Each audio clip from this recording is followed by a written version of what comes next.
Good morning, everybody. Good morning. I hope you guys are having a wonderful day. Welcome to drboystv.com, the home for intelligent Black people. My name is Dr. Boyce Watkins, and I wanted to talk about something today that had to do with this guy named DJ Vlad. Apparently, DJ Vlad had this issue with a Black Princeton professor. And this Princeton professor, and I'm going to talk all about everything that went down, uh, basically told him that he had no right to comment on the whole beef between Kendrick Lamar and Drake because that was a Black folk affair. Well, Vlad threatened to get her fired, and I'm going to talk about what happened here and how she's blasted back at him, and how this really backfired on DJ Vlad. And I'm going to kind of break some of this down for you. So get comfortable, buckle up a seatbelt. We're going to get started on drboystv.com right now.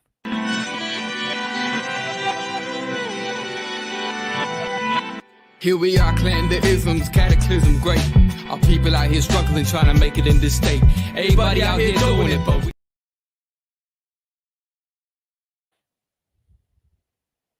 Hey, what's going on, guys? Welcome to drboystv.com, the home for intelligent Black people. My name is Dr. Boyce Watkins. Sorry, the music stopped quicker than I thought it would, but that's okay. That means it's time for me to get cracking and get to it anyway. So anyway, I want to say good morning to Max Law and Larry B from Boca Raton. Shout out the city you're from. Let me know what city you're from. I'm actually right outside Chicago, and also Chicago is going to be the location for the All Black National Convention that's going to happen October 25th through the 27th. If you'd like to join us, just visit allblacknationalconvention.com. That's allblacknationalconvention.com. So anyway, one of the things that I wanted to sort of address today had to do with this interesting back and forth over the whole Kendrick Lamar Drake beef. I don't know if any of you have been following this, but it's been really entertaining to watch. And it's two of the greatest artists of all time that have pretty much been going back and forth. If you want to know my position, I'm more Team Kendrick because that's more my style. But then again, though, I know some of you are Drake fans, and I give you my condolences. But anyway, so there was a situation where a professor at Princeton got into it with a guy named DJ Vlad. And by the way, can you guys hear me? Give me a yes if you can hear me okay. Let me know if you can hear me okay, because I want to make sure my audio is good. I had that technical difficulty with the music stopping. I want to make sure my audio is good and everything. And also, I'm not going to talk long because we are going to do financial consciousness training at 10 a.m. Eastern this morning. So that's in a few minutes. If you'd like to join us for financial consciousness training, it's a private Zoom, serious people only, but it's totally free from the Black Business School. Just text the word morning, MORNING, to 87948. Text morning to 87948. I'll send you an invitation.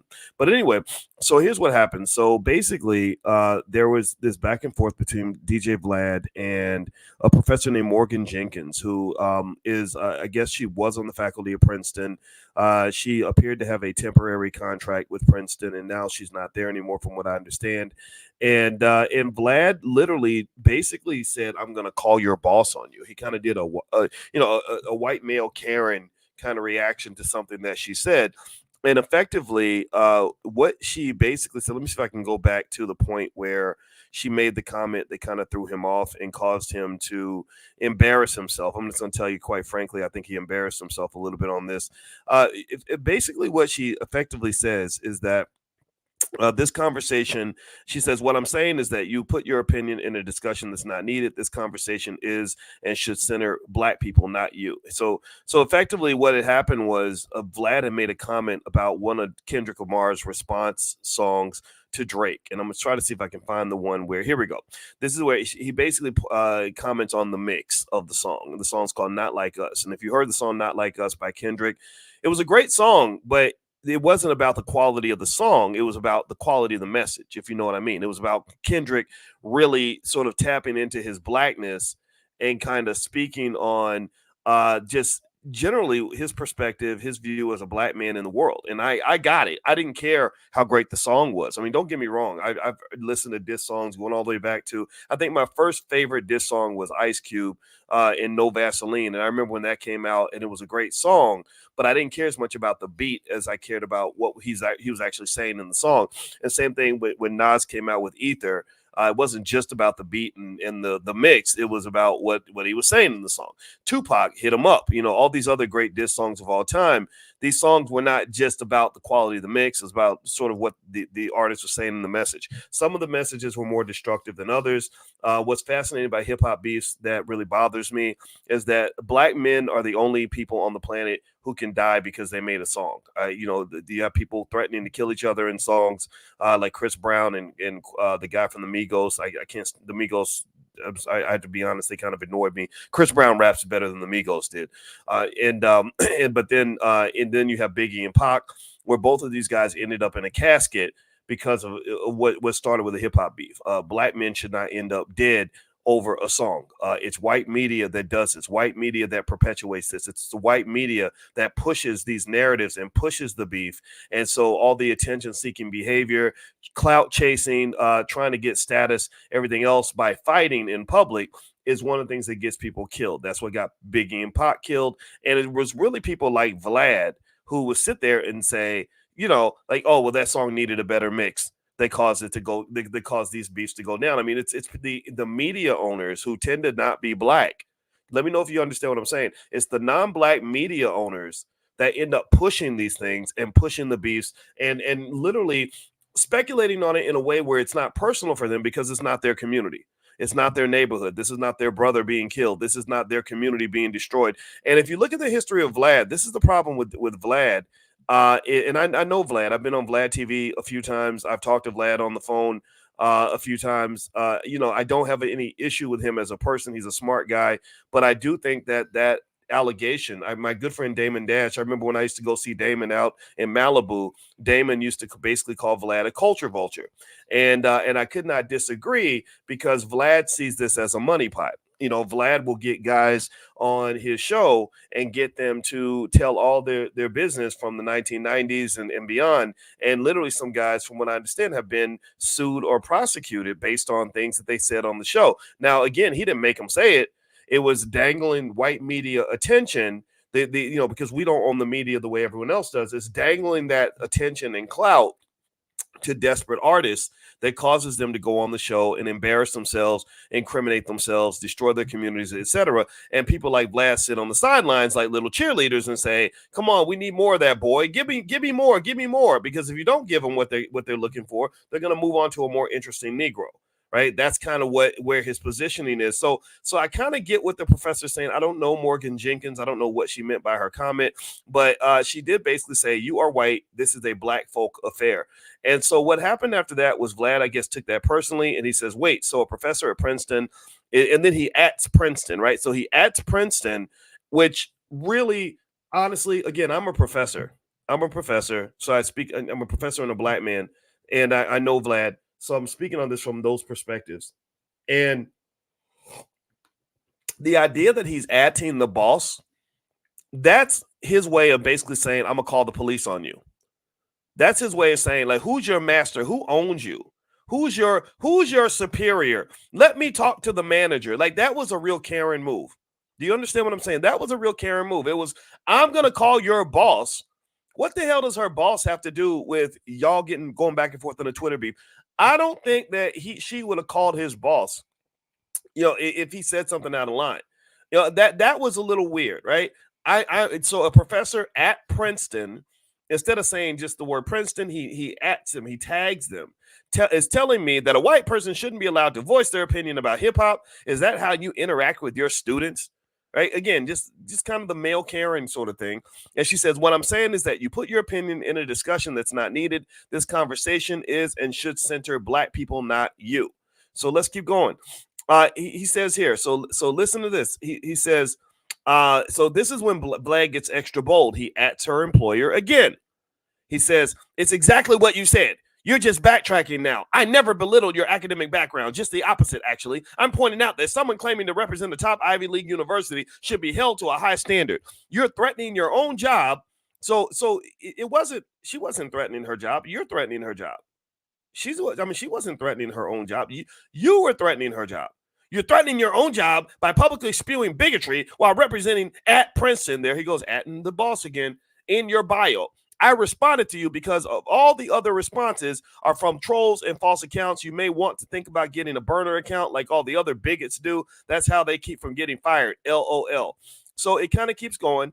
And then she says, semester's over and my contract has been completed, but thanks for trying to bully me out of a job for centering black people because you got your feelings hurt. Very retaliatory, huh? Nice tactic. And he says, don't try to change your words now. I'll be reaching out to @Princeton. There he goes, tagging the boss again about this Monday. So literally, and then he goes into explaining it's called a permanent record. Every university has one. I went to Berkeley myself. People spew ignorant and bigoted comments like at you publicly and then act like they're getting bullied when they get a response. Typical victim mentality. Go ahead and take that @Princeton out of your profile. Sweetie, you just admit it. It's not even true anymore. LOL. So he's tagging her boss repeatedly. Tag, tag, tag, tag, tag. I'm telling on you. I'm calling your owner. That's what that is. That's race. That's kind of a racial response. It's like, who owns this Negro? And I'll admit, this kind of got to me a little bit because that's sort of what happened. If you go back and you look in the annals of internet history, you'll find a scenario where I had a similar interaction with Bill O'Reilly at Fox News. At that time, the O'Reilly Factor was the #1 show in the country, and Bill O'Reilly didn't like the fact that I told him that it was highly inappropriate that he made a joke about lynching Michelle Obama. I said, you don't make a joke about lynching Mrs. Obama because death is a real probability. It's a real problem for this family. Like they're really facing death in the White House. You should not make jokes about that. And first thing he did was they sent a Fox News camera team to my campus that was on the faculty of Syracuse at the time, and they ambushed my chancellor. And they said, you've got this bigot on your campus, this bigot named Boyce Watkins. He's a bigot. And what are you going to do about this bigot? And next thing you know, they had donors calling the school because they saw this on the O'Reilly Factor. The O'Reilly Factor, they spent a whole hour, I kid you not, a whole hour episode. Imagine the #1 show on cable news spending a whole hour with 3 guests in a row talking about you. That was my reality. My sister called me. My sister said, Coco's my nickname. She said, Coco, they talking about you like a dog on the O'Reilly Factor. And here's the thing. They didn't invite me on to explain what I was saying because they know I could have explained it. I'm smarter than they are. They don't do that. What they did was they showed imagery of me talking, looking mean and scary, and they didn't even turn the volume up so you could even hear what I was saying, right? This is what white media does. This is what the Vlads and the Foxes, that's what they do. They use their media power to vilify black people in a really unfair way. And then they say, well, you're out of line, Negro. I'm calling your owner. Who's the manager in this restaurant? Who owns this Negro? We're going to put this slave down. That's what that felt like to me. That's what I saw. So I'm not going to lie. When I saw this, that kind of triggered me. So here's what's really interesting. Well, the whole community came and had this professor's back. They started beating up on Vlad big time. They went after him, and I love it. I love protecting a black woman. I think it's great. And so basically Vlad comes out, and let me tell you, now he's not atting Princeton no more. He mentions Princeton, but he doesn't at them anymore. So after the whole community beat his ass in public, literally spanked him like a field slave, Vlad comes back and says, well, since it's Monday, let me clear the air and state that I never had any intention of filing a complaint to Princeton for former Professor Morgan Jenkins saying that white people aren't allowed to comment on Kendrick Lamar's music. She trolled me and I trolled back. At the end of the day, it created an interesting discussion about race relations in America. I will be discussing it further in my future interviews, tail between your legs, looking like a bitch. That's what he looked. He looked like a punk right now. He looked like a punk. So she comes back and says, now that he's walked it back, I have final projects and graduate thesis to evaluate. Screenshots last forever. You tried to get violent and you realized how many people were in my corner. And then she says that his response was a lie. He tagged my employer multiple times with the intention to professionally harm me. Y'all saw that. Y'all saw he didn't just say Princeton. He said at Princeton, using a little at someone at Princeton. He didn't add nobody in that last statement. He said Princeton and didn't add nobody. She says, I didn't troll. I centered black people in a discussion on hip hop and told him to stand down because it's not his space. He's backtracking because he miscalculated. By the way, stop contacting my family. Thank you very much, Morgan Jenkins, for telling us what happened here with this. I was very concerned by it. I didn't like it. Again, as a professor myself, I think that that was highly inappropriate behavior on his part. If you're gonna battle, if you're gonna beef with somebody on Twitter, beef with them on Twitter. But when you get to the point, you're like, I'm calling your boss. Who's the manager? Who owns you? I'm calling your owner. That's the racism. That's what the racism ends up doing. And I think that Vlad, I don't think he even understands his role in terms of, again, my conversations with Vlad were never bad. He was never disrespectful to me. I want to make sure I'm clear about that. But there was a white supremacist element to his positioning in the industry and the way he approaches it. He approaches it a lot like another guy named DJ Khaled, who has made millions of dollars off of the trauma of black people, the music created by black people, the creativity of black people, etc.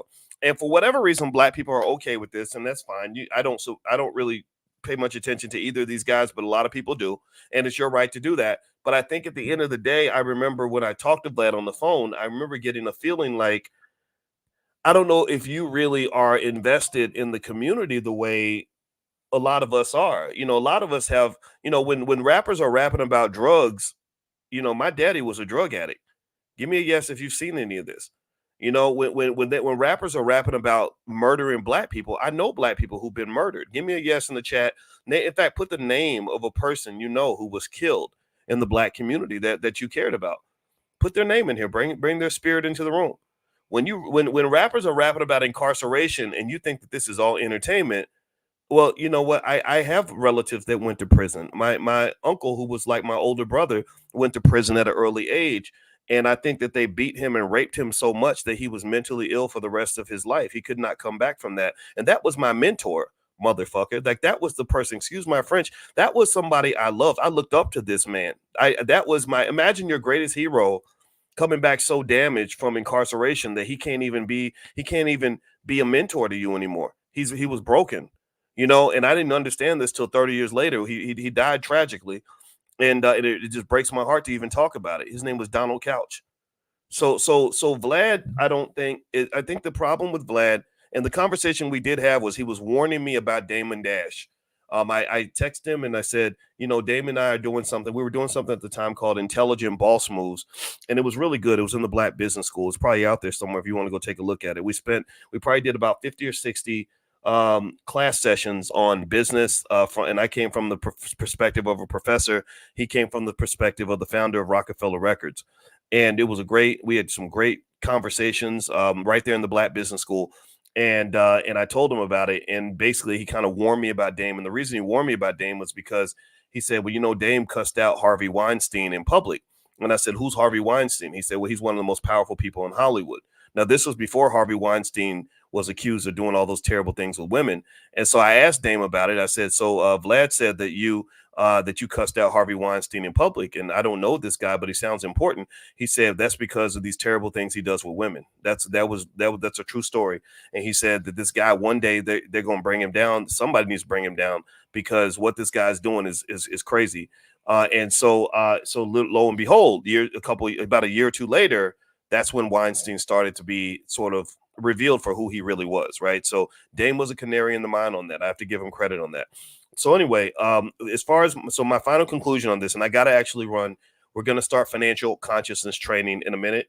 If you'd like to join us for financial consciousness training, all you got to do is text the word morning to 87948. Do it right now on your phone, and I can send you an invitation right now to join us in class. We do this every single morning at 10 a.m., and the goal is to heighten your financial frequency, heighten your financial awareness, make you aware of where the money resides so that you can understand money better. And we can even continue some of this conversation in financial consciousness training. So feel free to text the word morning to 87948. I'll send you an invitation. And also, before I get out of here, just a quick reminder, don't forget, I'm going to appear at the Get Money Fest, hosted by Jay Ortiz in Philadelphia. Jay Ortiz is a great hip hop artist out there, and he's doing this major event, and they're going to incorporate financial literacy and all kinds of other things in addition to art and music and everything else. And it's going to be 100% Black owned. So if you want to join us at the Get Money Fest, you can go to getmoneyfest.com, or if you text the word morning to 87948, I'll also send you information about that. So anyway, guys, I got to get out of here. I hope you guys have a great day. Thank you so much for listening. Sorry, I got to cut this short, but we are starting financial consciousness training literally right now. So I'll see you guys soon. Have a wonderful day. Love you. Peace.